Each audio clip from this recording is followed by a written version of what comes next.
we're Rolf and Monika, No, Swiss-Kiwis. you Monica, I'm Rolf.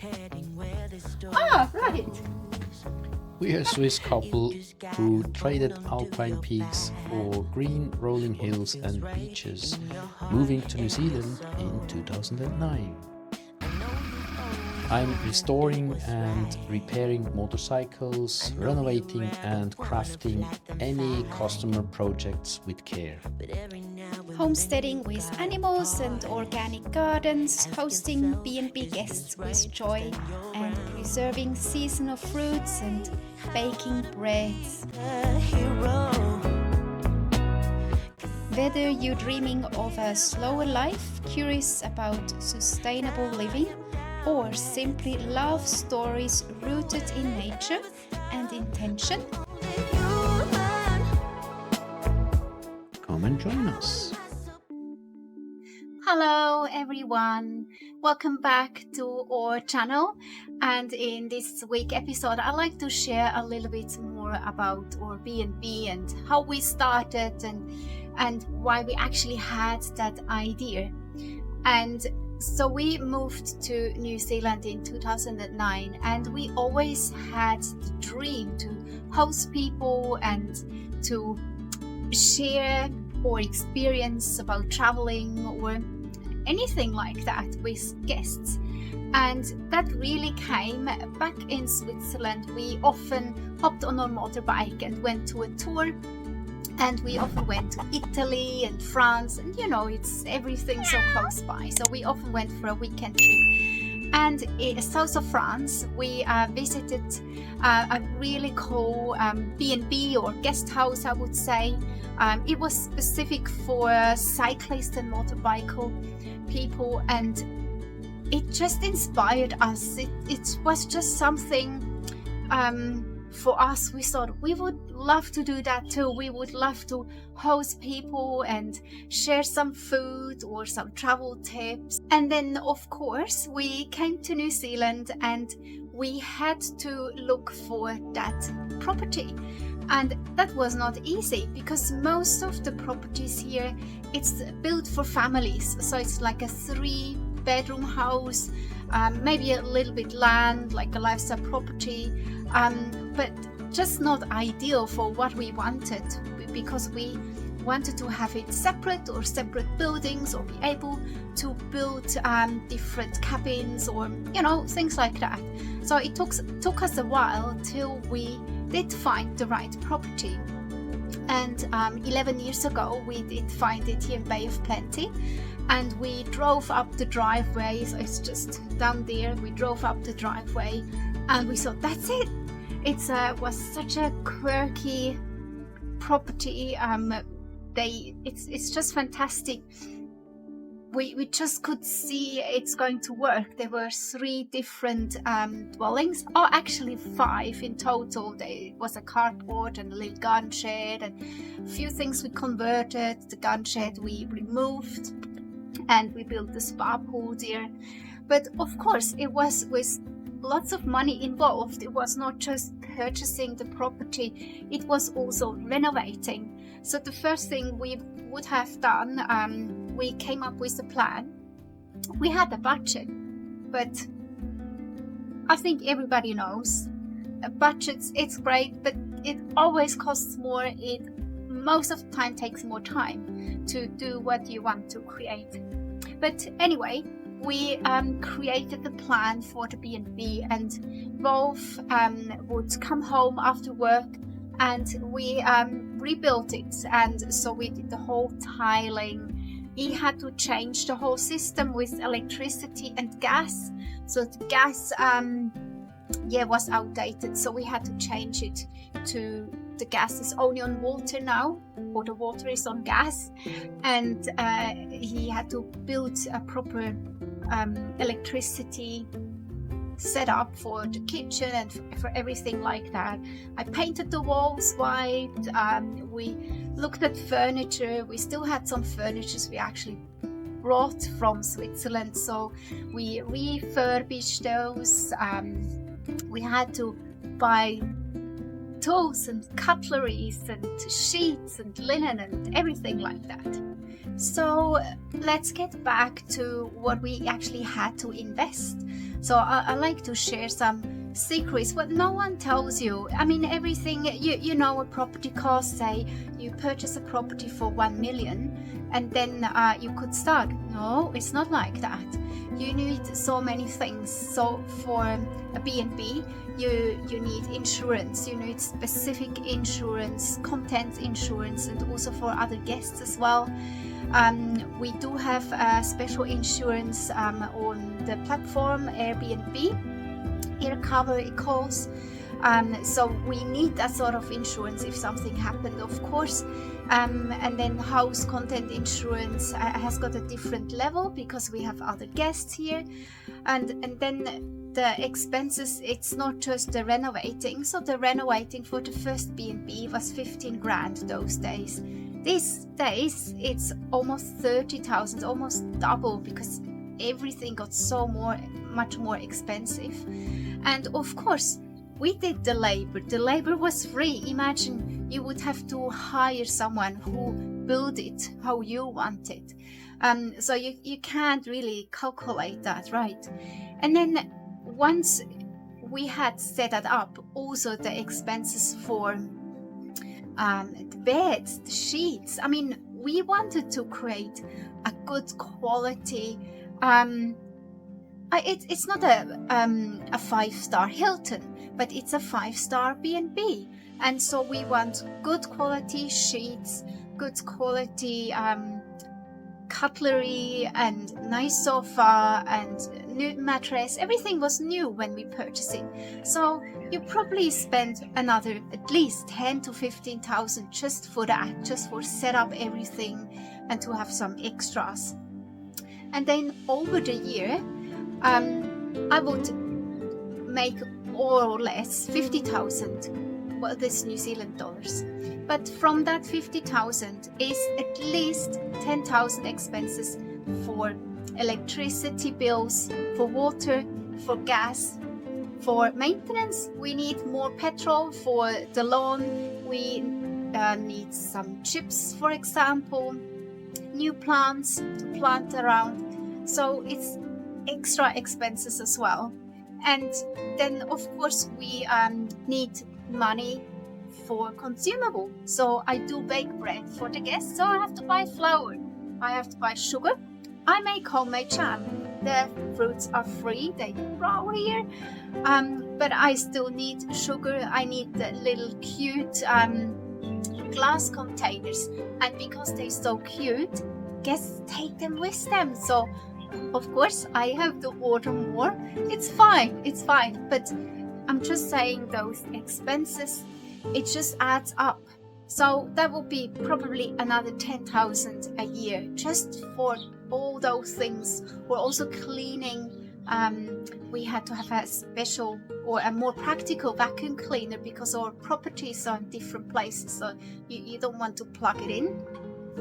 And so you need some things like that too. You can't just use it from your household, of course.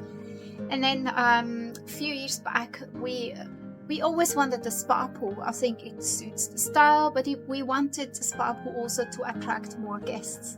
So we purchased the spa pool that was, I think, 25,000, but unfortunately we were not able to deduct it for business expenses as an asset. So it was just from our personal money. So that's it. And it was more expensive through that. And then of course we need chemicals, we need to clean it, test the pH and the water level, everything like that.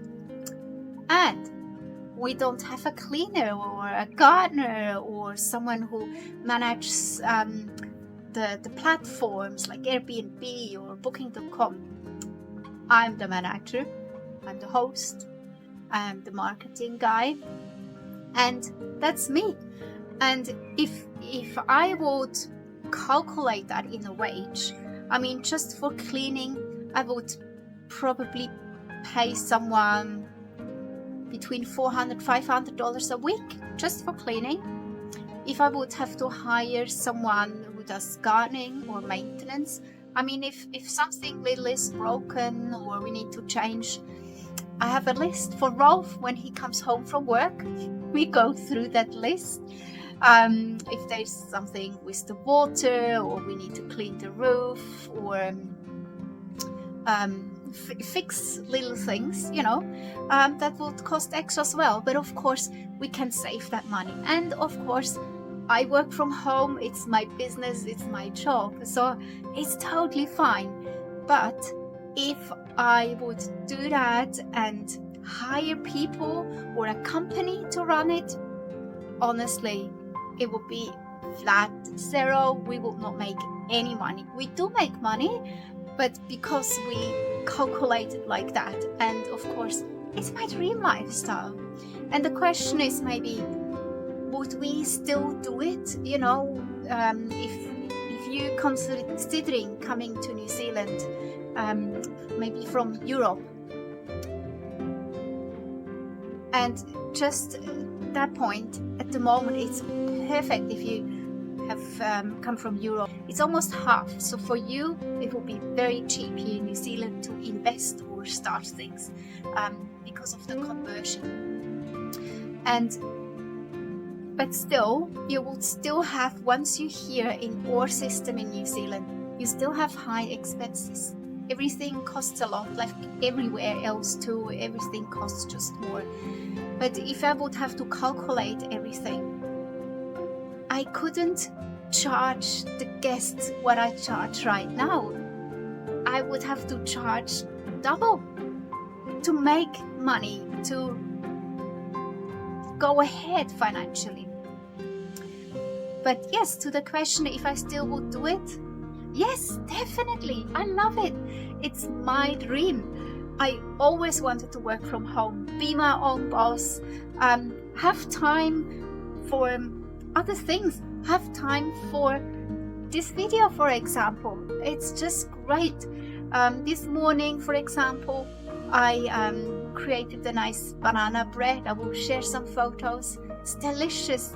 We grow our own bananas here in New Zealand because it's sort of a subtropical climate, and those bananas are small like this, like Bobby bananas, really tasty, but always when they ripe, a whole bunch is ripe in like 2 weeks time.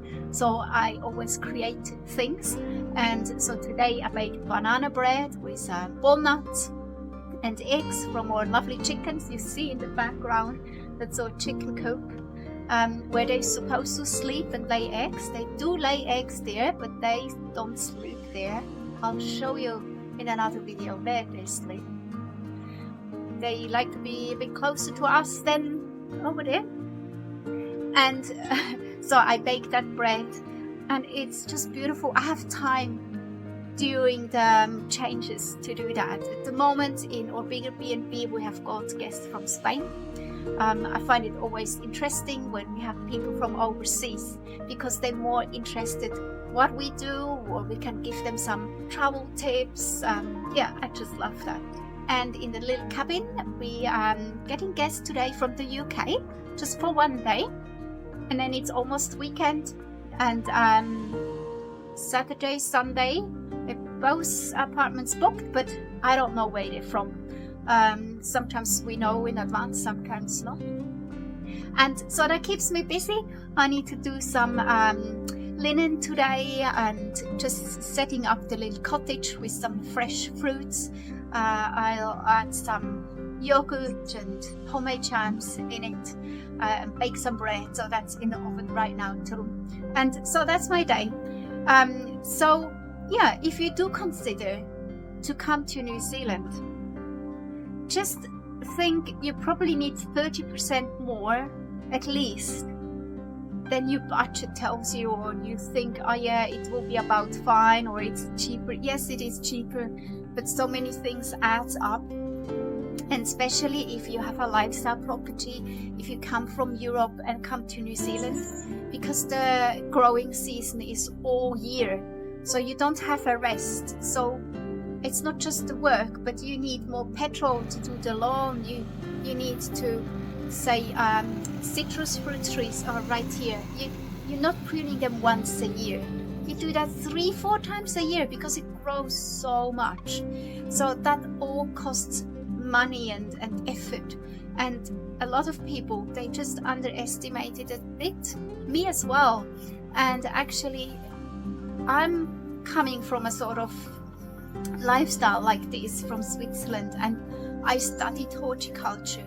But because of the weather and the climate is so different, even I underestimated the time what it needs to be done to look pretty. And especially if you have guests on your property, it's even more important that it looks nice and tidy and clean and, not overgrown with weeds and that sort of thing. So please comment if you want to know more about details, like a detailed list, how much everything costs or how I calculate it. I might share also a bit more about the platform, how I do the marketing. I have just recently, last week, helped a friend to set up his B&B, and he already had his first booking, and he has more bookings coming ahead as well, and I love doing that. It really fills my cup. I think it's very exciting, and what's the most exciting thing is for me to meet other people and to share or connect. And always I'm surprised we attract the right guests, 99% the right guests, and it tells me there's so many beautiful, good people on this planet.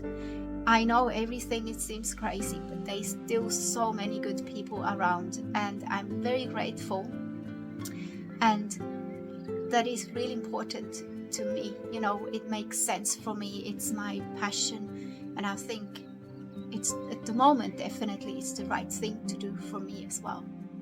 So thank you very much for watching. It's always a pleasure to share a little bit from us and what we do, and if I do some gardening or baking some breads or looking after the animals or hosting guests. We do have an exciting life, and thanks for following us along, and see you in the next episode. Bye bye.